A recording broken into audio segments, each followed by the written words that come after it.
What's up, everybody? Welcome to the Scratch Agency podcast, hosted by Scratch Agents for Scratch Agents. My name is Stephen Turnbull, founder of T5 Insurance Services in Clinton, New York. I'm joined by my co-host today, the one and only, you already know, hold your applause, Mr. Sean Fitzgerald, founder of LAF Advisors in Long Island, New York. Mr. Fitzgerald, we have some exciting news on the podcast we need to address real quick, don't we? Yes, we do, sir. I'll let you take the lead on that. Well, the intro, folks, has sounded a little different in the past. We are sponsored by On Hand VAs, and we are super excited to announce that our friend Michael Cruz and On Hand VAs had a merger with Virtual Intelligence, and there is some spectacular stuff that is coming down the pipeline with what Cruz and Jason Cass are doing with the merger and acquisition there. So Cruz and On Hand and the team Virtual Intelligence are still supporters of the show. We just changed up the intro while we're figuring out what we're doing there, but we want to just give a really congratulations to Michael Cruz, especially for the work that he's done in creating that company. It's fantastic what he's done. Sean and I are actually onboarding two of his VAs, which we'll get into a little bit more, I'm sure, on maybe next week's episode, but it's fantastic. So that's why it sounds a little bit different. But Sean, how are you today, sir? Everything good down there? Beautiful day in Long Island. Some rain, but it is what it is. I'm super stoked today to have Billy on the episode because Billy, if you're unaware, T5 always calls me like the process and procedure guru, so to speak. So I know that's right up your wheelhouse. So I'm super excited to have a conversation with you about all that stuff today. Well, as we always do, let's just jump right into it. We are super excited and grateful for Mr. Billy Wagner, owner of Brightway Insurance in Ponte Vedra Beach, to join us today. Billy, we know you're very busy. Thank you very much for joining us. We've been really looking forward to this conversation. How are you? I'm wonderful, and I'm honored to be with you guys. I'm just incredibly impressed with you all because, I remember when I was a scratch agency, and it's one of the hardest things I ever did. And for you guys to be doing this, to share with others, to help them along with the journey. I know it's going to be mutually beneficial to you, but I know it's helping so many other people. So, it's part of my passion to do that. I believe that I'm standing on the shoulders of giants, of people that have helped me along the way. And, I definitely want to give back to our industry. And it's, great that you guys are offering this platform to do it. And I'm honored to be with you. Well, thank you. Appreciate Thank you that. very much for saying that. As I shared a little bit before we started recording, I pushed Sean off for this whole podcast idea for about 6 months until I finally just gave in. But it's been rewarding, and the relationships and the connections that we've made and our own little scratch mastermind we've formed from it. It's fantastic. And it's from guests like you that are going to share such great stuff for us to learn from. So let's jump right into it. One thing, you've been on so many different podcasts and processes, procedures, the growth, the strategy of hiring, all these different things that those are focused on. What I want to do a little differently is just go back to 2006 in your scratch journey and have the conversation around that to relate with maybe that listener that just started a couple months ago or is in year 2 or 3 or whatever, and go around that. So let's go back to 2006 and start there. Yeah, I mean, I'd love to do that. It's I still have some scars from back then, so I definitely remember it vividly. In fact, it's kind of a funny story. My team now has no idea what it was like back when I started, and we actually created a yearbook, and I tell that story because otherwise they would just not know. They're like, I'm not even sure what Billy does for the agency now, but back then I did everything. And so starting the business in 2006, I had a terrified wife because I left a 6-figure job to make nothing in my first year, and it was a very big leap of faith. And what I knew about the industry that I was very attracted to is it was low-hanging fruit and that everyone needed what we had, and it's a noble profession to protect people. And I felt like the industry was not doing it. It's just service to take care of people and all of that. So I thought it was a great opportunity to jump in. I ended up working for someone for 6 months for free. And that's kind of how I learned the business. I had no idea what I was doing, but I was very good at processes and procedures. I had run restaurants, and I knew how to balance a P&L. I knew how to hire people. I knew how to let go of people that weren't a good part of the team. So I had some skill sets that were beneficial. I knew how to build relationships.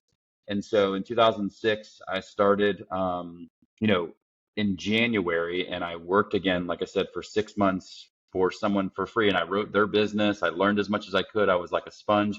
And I was trying to build my network and build my relationships while I was working there to learn. And they agreed to, kind of mentor me through that process. And in June of 2006, I opened the doors to my office, and such a humble beginning. It was, I think it was a 10 by 8 office, and I needed like 9 real estate signs to guide people back to find where I was located. And Can relate so, with yeah, that. yeah. So it was definitely a very, very humble start. And I started with one person at the same time as me. But I had 6 months ahead of her, so I knew a lot more what I was doing, so I was able to kind of bring somebody on, in that 6 months, and that person stayed with me for 10 years.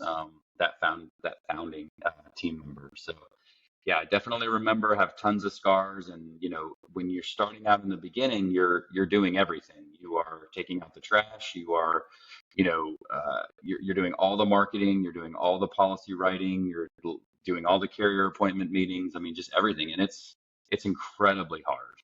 Yeah. Yeah, Billy, I want to ask you about because what hit me the most there is because my story is exactly the same in the sense of going from a 6-figure salary to absolutely zero, Hmm. and having that tough conversation with your wife on why why you're doing this and you're giving up security to go take this gigantic risk. So for me, I obviously know why I made the jump, but I'm curious for you, what was the 1 or 2 things that you were like, man, if I don't do this, like for me, it was regret, right? I did not want to have regret. That was one thing that really scares the hell out of me, you Hmm. know? And all I could think about is I'm 60 years old and I'm still a producer at an agency and I haven't really built any legacy or anything. And I'm just like, oh, why didn't I do that when I was, 33? So I'm curious for you, what was that? What were those couple of motivating factors? Yeah, I think one of the things was autonomy, right? Like Mm. I like talked to so many people, and I realized that even though, I was in charge, and I was a manager, an area supervisor, and I had, everyone reported to me except for like the president, right? But I still reported to the president, and it was like Yeah.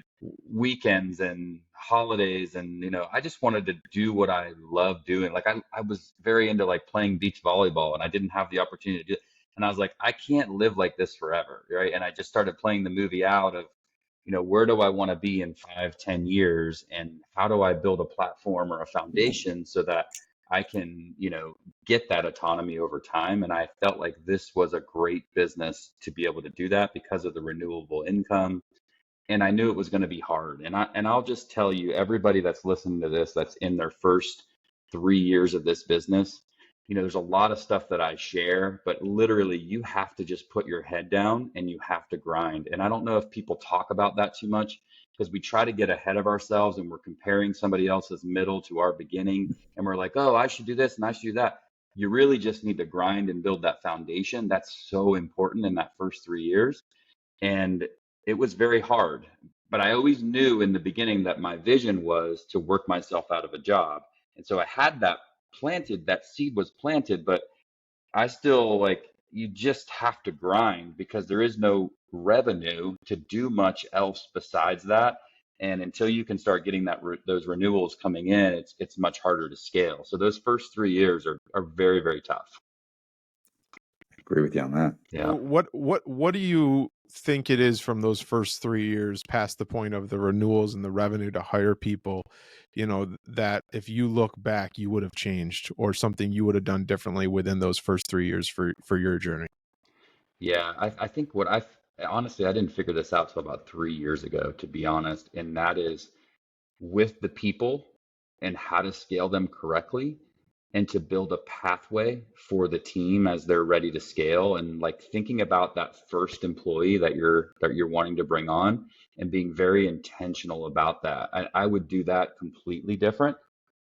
I think, um, what we think is that people need, this certain paycheck, and we can't really afford to give it to them, and you're trying to like navigate a way to get around that. And I think that's really challenging. One of the things that I think was very helpful to me is I figured out early on that I needed to recruit somebody young that had a great personality and a good work ethic, and I would teach them the business. And I think that that's still a really cool strategy. I think you guys are, talking about VAs and all of that, and I think that makes sense and it can work.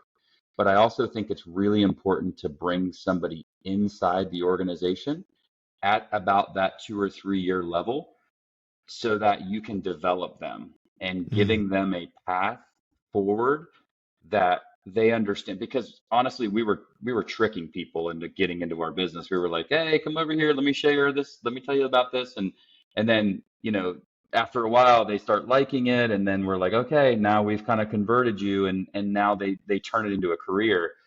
But having that pathway built out for them, and I spent a lot of time building a pathway, which is basically like lighting a journey for them that says, here's where I need you to start, and this is what you're going to do in this role, and you have to master this role before we can move you on to the next role. And I think, and what you're doing is you're building all the things that you need them to do administrative wise in that initial role that then builds to the next role that they're going to do. And, when I go back and look at the financials of how I made the mistakes, where I was, some people are out there paying like these large commissions to get somebody commission only. And it's a tragic mistake long term, and it's a lot of money. And you can't build an entire business on that. It will fall apart because it's very good for the agency owner in the first 3 years, commission only, but it's very, very bad long term.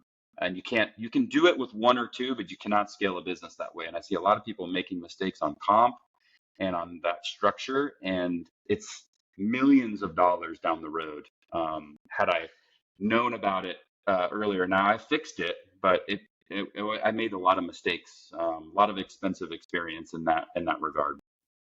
Yeah, Billy, what I love what you said about giving them the new employees like stages, right? And this goes back to the beginning where I kind of told you, like, I'd have regret and, if I didn't, do my own thing. But I truly believe a part of it was I was like so stuck in the mundane, doing the same thing every single day for 10 years. You know what I'm saying? Yeah. Of just being a producer and not really knowing what the next level is and not knowing what my purpose is.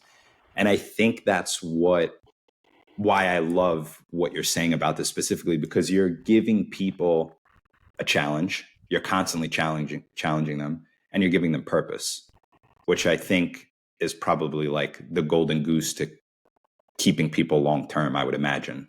Yeah, and like I have so much to share on this subject. It's, the paycheck is what everyone focuses on. How do we pay people? How do we pay Yeah. people?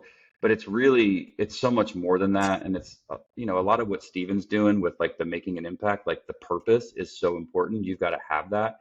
You've also Yeah. got to have a visionary leader that is out in front saying, what are we going to chase next? Because otherwise people aren't going to follow you if you don't have something like that. That's like, where are we going? What are we doing? And I also think, personal growth, if you don't have a way to look at personal growth for them and help them grow as individuals, that's what they're looking for.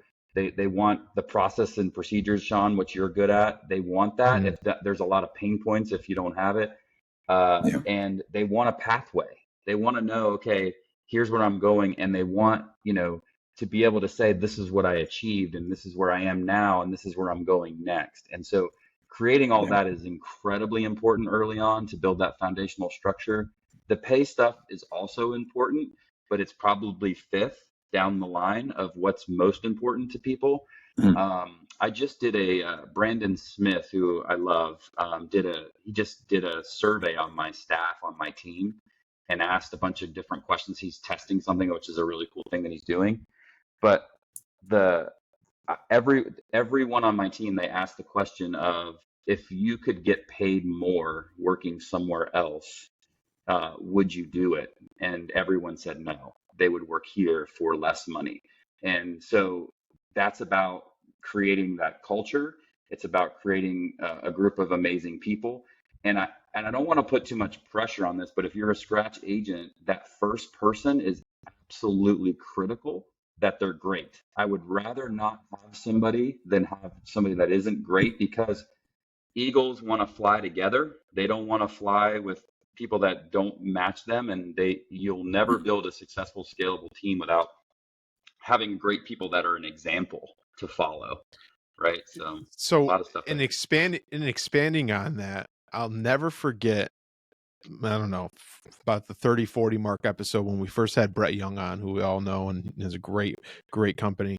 We were talking about this, about the next step for a scratch agent. I think a lot of us get into our head about, do we go sales? Do we go service? Do we go do VA? Do we go in office?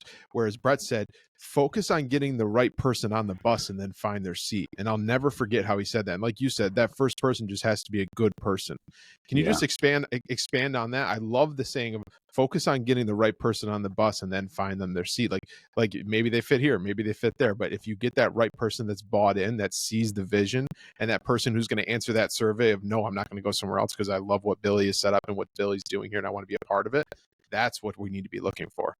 Yeah, yeah, and I think that's very well said. And I love Brett. He's such a great example of a wonderful agent to follow.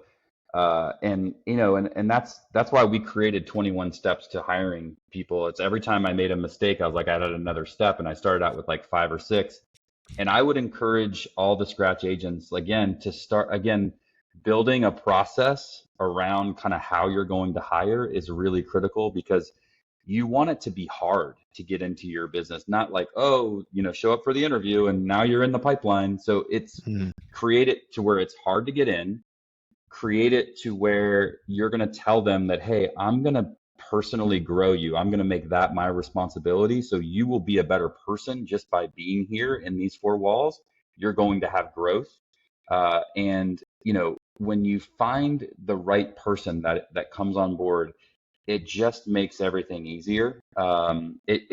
People solve almost all your problems. So when I was ready to scale, and again, this is about year 3, that's what I focused on, is getting amazing people into the organization and then developing them. And when I first started, I would just say, okay, everything that I'm basically wanting them to shadow me, and they're going to learn everything that I'm doing until they know how to do it. And then that frees me up to go out and do more marketing and do more, building of making the phone ring. And then we scaled it again with the next person. And what we start everyone on is what we call now client concierge. And that's kind of that first position that we hire people at. And the great thing about it is it's pretty all encompassing, right? So the client concierge is, it's kind of like a glorified receptionist, but they're responsible for setting up new clients and the administrative data of doing that. They're responsible. And one of the cool things about that is they're starting to learn how to research the homes, and they also do the flood quote, because it's kind of just data entry to do a flood quote. So they're doing flood and starting to learn the data of that. And then the next thing we teach them is how to do auto quoting, because it was the thing that kept getting backed up for us. And we're doing all those in silos in Florida. So they do quoting for auto and flood. They set up new clients.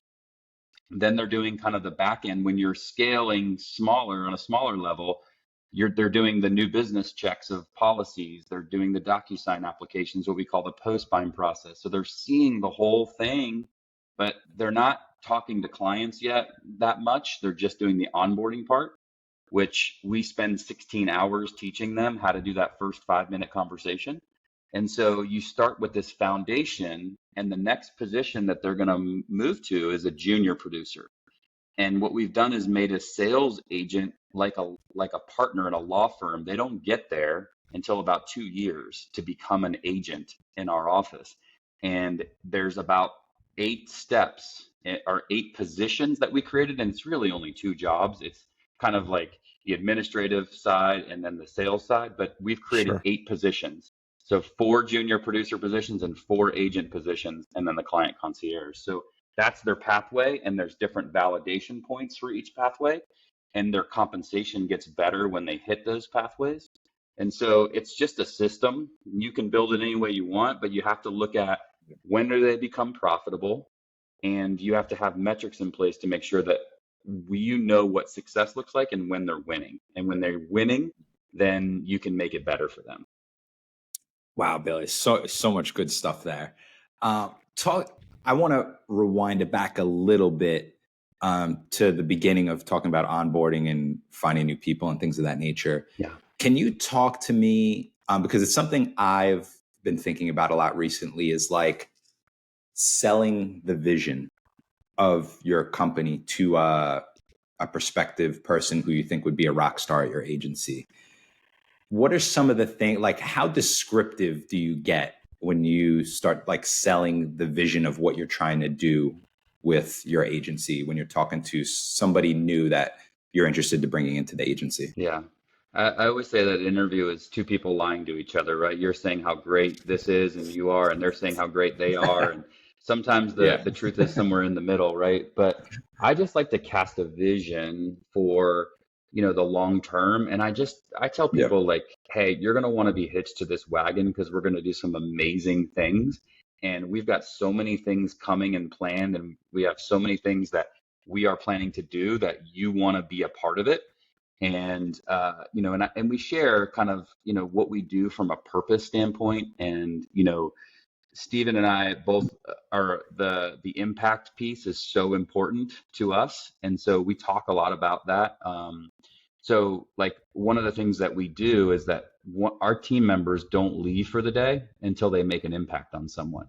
And so I we love that. share that, like, hey, if it's 4:30, you better go make an impact on somebody. I don't care if you're sending a text message to a friend, you are commenting on someone's social media, you are writing a handwritten thank you note, you are doing something in the community, you are making somebody feel special. We came up with 50 ways that they can make an impact, and they don't leave for the day. So imagine the dent that you're making in the universe. So Steven's doing a lot of this stuff now, which I've seen, and you start, snowballing those kind of impacts, and it's really something special. And, we're doing stuff for the nonprofit stuff that no one else is doing in the industry or any outside of the industry that we created over the last couple of years. And so you give them that purpose of you can be a part of something that is bigger than yourself. And you also, like we said earlier, talk about their personal growth. So we do a life plan with everybody that come on. So it's before they do a business plan, we do a life plan with them, because we're like, we want to go on this journey together with you. I need to know what you want to accomplish in life so that I can help you get there. And so we do goals, all kinds of crazy stuff. We do something called a one sheet, which is all their goals, their bucket list, their core values, all on one sheet of paper. And so we're sharing with them that you're going to have personal growth. There's going to be purpose in what you're doing. And then the other piece is, we are in a noble profession. Our job is to protect people, right? And so what's really cool is that you're going to help people, and you're going to educate them. You're going to put them in a better place, and you're going to feel good about that.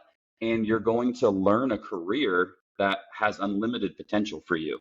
And so we're going to guide you through the whole way. The only thing we need is your positive attitude, that you fit in with the culture, that you're trying to be a sponge and grow, and we'll take care of the rest. When you come on board with us and you make it through those 21 steps, you are going to succeed, because we're going to put our arms around you and we're not going to let you fail. As long as you do what we show you to do, you're going to win. And so that's kind of how we pitch that to them. And I would do the same thing early on. I would just say, we're going to go slow, but we're going to get there, and we're going to get there together. Yeah, Well, I love you that. just kind of went into my next point that I wanted you to touch on is, I think some people can be listening to this and like, man, that's amazing. I can't wait until I get to that point to be able to do that. But there's so many things that we can do to set the foundation now that we can do with our first hire that we'll still do with our 10th, 20th, 30th down the road. Talk to us about the importance of scratch agents, one man shop, two man shop, whatever it is, of setting these expectations. Like, I think of one small thing.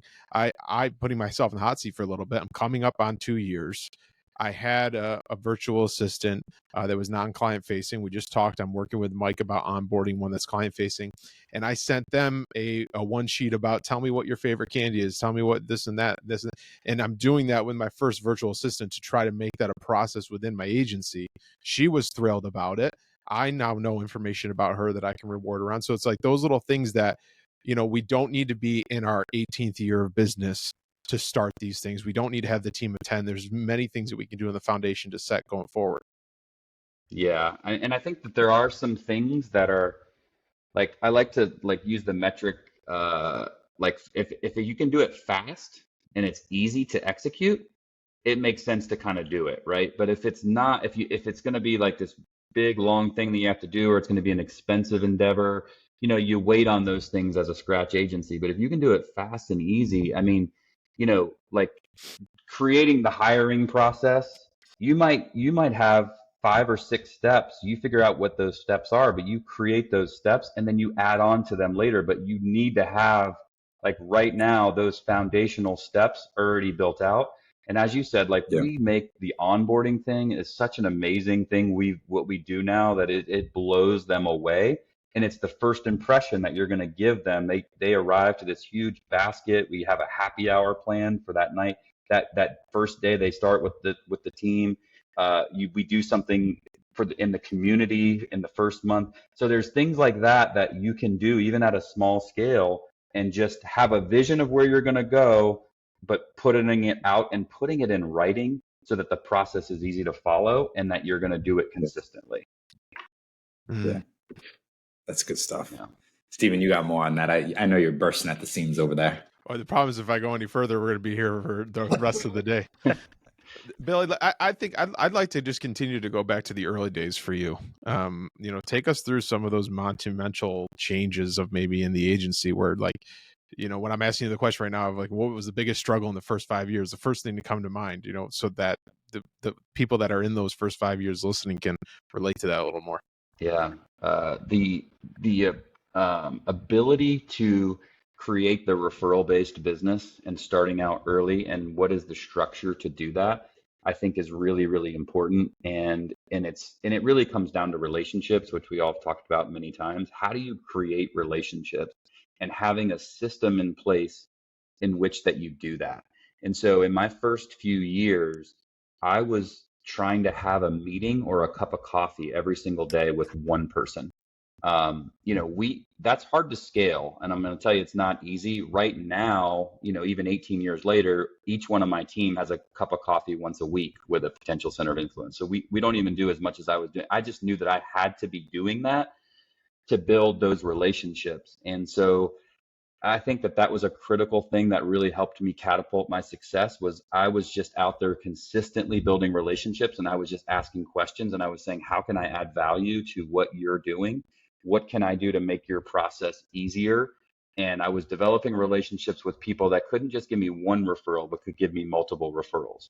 And so I think that that's a really early, like a habit of, okay, even if you said, okay, what can I scale and consistently do? Even if it's once a week, you have one coffee meeting with somebody that is a potential center of influence, and you come up with some questions that you're going to ask them that is value add, that finds out how you can help them best. And even if it's as simple as just saying to them, hey, we're going to run into each other in a transaction. You're in this town, I'm in this town. How can I make that where you see my name and you go, oh, thank goodness that they're on this account? What would make that happen for you? Like, what kind of process do you want to follow? Like, do you want to be like copied on the quote? Do you want it sent to your processor? What's your mortgagee called? Let me document that. So in case we run into each other in the future, I'd love to have that conversation. So you can do that on the phone when you're talking to them, and you just start and just, hey, I'd love to grab a cup of coffee with you and share, kind of what was working for us and what I might be able to help you with. And there's a bunch of different ways you can do that, but being able to have those conversations early on is really important. You're going to figure the other stuff out. And then I would also say the relationships with our partners, with carriers, making sure that you have a system for that. Like I had an agenda for them. They didn't have an agenda for me. This is what we're going to talk about. And we ask questions like, where are people winning right now? What do you need to show your boss to make you look good? How can I do that for you? And so creating these relationships early on, I think, is the most important thing. You're going to figure out how to scale the other things, and you're going to mostly scale it with people and technology, but you can't really scale those relationship things. So you need to have a process for that early on. Yeah. Yeah, I agree with that. I want to tell the audience that I messaged Billy Wagner probably a few months back, Billy, And I asked him if you wanted to be basically something along the lines of, if you wanted to be a top agent, what are the 3 things you should be doing on a daily basis? And the first one was build a professional or personal relationship every day, which we just basically touched on. That was awesome. Your second and third one was review or add a process every day. And then the third one was the client experience, how to enhance the client experience to the best of your abilities. So you touched on the relationship thing already. Can you touch on those other 2 real quick? I mean, you kind of touched on the processes too, but I guess the client experience is the one we haven't talked much about yet. Yeah. So real quick on the process thing, I think we we make that too big in our head. And so I learned early on, all it is a Word document, and it says, when this happens, these are the steps to follow. Step 1, do this. Step 2, do this. Step 3. And then the last thing is asking the question, what do I never want to happen as far as this process goes? And so that's it. It's a Word document. These are the steps of it. You can get all fancy and, have illustrations and that's later. But at least you want to say, okay, here's my hiring process. Here's my sales process. This is what we're going to do. And so that leads you into the experience. And I believe I've done keynotes on this many times, which is the experience is everything.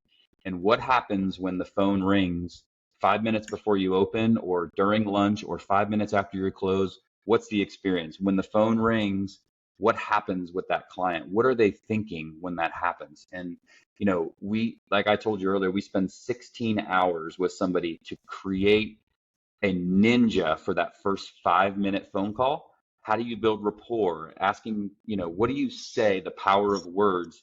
How can you create that where it's like, oh my gosh, this is going to be a different experience, right? And so we build that fundamental out where the client goes, whoa, I was not expecting that. And again, you can do all kinds of stuff with automation that we do now with like videos, and we have some automation that happens when soon as somebody onboards with us, they get a video that shows why we're different. You can wait on all of that, but it's important to start that foundation of like, when the phone rings, this is what happens. When I send out a quote, this is what it looks like. And mapping out your experience at each level, like even somebody Google searching your name, like you should be, home insurance, your city, and what shows up. How many Google reviews do you have? What does your photos say? You should be adding photos to your Google page that gives it exposure. What does your website look like? What are those experience things? And, I think that's really how you build that referral-based business, when people go, oh, I was not expecting that. And we tell people like, hey, we're going to drop everything we're doing right now, and we're going to focus only on you. And we're going to be the first to get back to you if you're expecting other people, because it's the only way to show you how we're going to serve you later. So these phrases like that, they go, oh, this is going to be a different experience. And so that's your foundation, is what is that experience like? And you can do all kinds of things to add delight to that and constantly improve it. But you first should have a really good experience where people are giving you great Google reviews online. We currently, right now, we secret shop our office 2 times a month. I don't know of another agent that's doing that. It's one of the most powerful things we did. I would do that as soon as I started scaling people. When you have another person that is involved in the process, I would secret shop. And the reason why is I thought that because we did the 16 hours of training, because, I told them how important it was to create a great experience, that they would follow everything to a T, and they just weren't. Until I started validating that they were doing it, then we got everyone on the same page, and that experience is the same no matter who they talk to. And the great thing about it too is that once you have a staff and a team, they think every call is a secret shop. And so they're making sure that they're cross-selling and they're educating and they're doing all those things, right? So that experience piece is really critical, and you start where you are in the first 3 years, but I do think you should have the sales process written out, and just step 1, 2, 3, 4, 5. This is what we're going to do on every call. Like simple things like, I'm not going to send a homeowner's quote out. And again, it depends on your state, but we don't send a homeowner's quote out without a flood quote. And then we don't do an auto quote without an umbrella quote. So, and then when you have the auto and umbrella, you can also do the life. And so if you start building that, then that just becomes a habit that you do, forever. And so it's just, what are those processes that are really important? How are you going to define them? And then just have it listed as written out. Yeah. I love the idea of calling into your own agency to to see how everything goes. It's funny, when I started like trying to figure out, like, I went from the process of where when somebody calls and the phone just rings and I pick up 100% of the time. We now have like a phone tree, right? But before I set up the phone tree, I called a bunch of other agencies that I look up to just to see what they had set up and how they had it set up. And I got so many great ideas from it. So I think even if you don't call your own agency and you need ideas, call some other agencies. Yeah. We actually, as part of our interview process, we used to have them call other agencies to just listen and then give us feedback. Like, what did you learn? Did they answer the phone right away? How many times did it ring? Did they have energy and smile when they answered? So there's a lot of different ways to kind of get to that. But it's, making sure that part is an important thing to discuss, that like, we're going to have a great experience and we're going to learn from other people that are doing it well.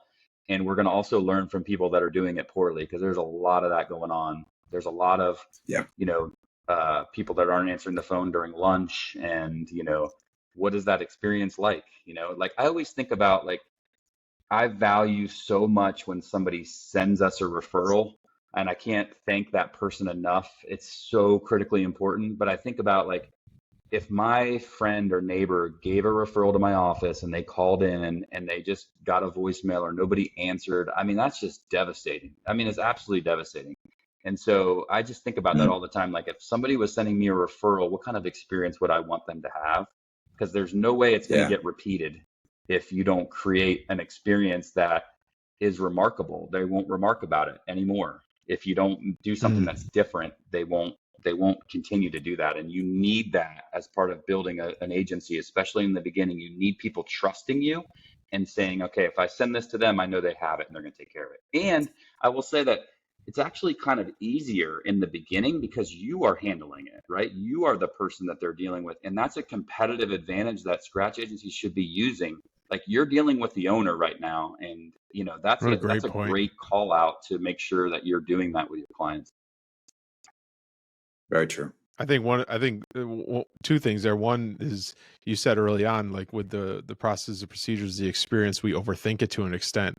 When we just simply think of what would we want if we were calling in, what would we want if we were dealing, and I mean, we as insurance professionals have experiences with other services, other companies, and we expect a certain level of service. So just turning that around to what would we want it to look like is gives us our simple answer. Yeah. I love that. Yeah. And there's a person, I know a lot of you know Donald Miller. He's one of my favorite thought leaders. And he talks about, kind of the sales process and almost thinking about what the internal dialogue is for your client. Like, what are they thinking about when they're calling you? Well, they're thinking about, am I calling the right place? Am I going to have to call a bunch of people that to get this process done? Am I going to have to, like, are they going to try to sell me things that I don't need? Can I trust this person? Who do they represent? That's what's going on in their mind. So that initial conversation needs to address those things and tell them this is going to be a different experience. We're going to focus on you. We're going to do what we would do if it was our own family. That's the recommendation we're going to give. And even if we don't have the best option, we're going to tell you, because we're going to champion you, and we're going to make sure that you get the best advice possible, right? So it's about what's in their internal dialogue and how can you create a structure so that every time you have that conversation, they go, oh, this is different. This is better. I didn't expect that. And then you get back to them right away, and you get a great proposal, and then you're off and running, and you make it as easy as possible for them, the end consumer. Man, Billy, this was fantastic. We're going to wrap her up here in respect to your time. Thank you very much again for joining us and the supporting words. We really do appreciate it. If anybody wants to touch base with you or anything, or follow along more, what's kind of the best way to keep in touch with everything Billy Wagner's doing? Yeah, so I have a website that is billy-wagner.com. I also am on all the social media channels. Happy to help, and really, if I can help anyone, it would be my honor. Like I said earlier, it's just, this is a tough business. It's especially tough for scratch agents, and if you're coming up against something that you don't know how to solve, there's definitely resources, and there's people that in the industry that are good at certain things, and I can connect you with people that I know that can do that. And, I wrote a book, and one of the reasons I wrote that book, the Business Masterclass book, is to help other agents. And it's a quick read. And, if there's anything in that book that you want to go deeper on, I'm happy to help you. Awesome. Well, thank you very much again, everybody. That's another episode of the Scratch Agency Podcast. Thanks for joining us. Do us a favor, like the show, share the show, and subscribe. Most importantly, remember to dig down deep, believe in yourself, and own your own future. We'll see you next week. Take care.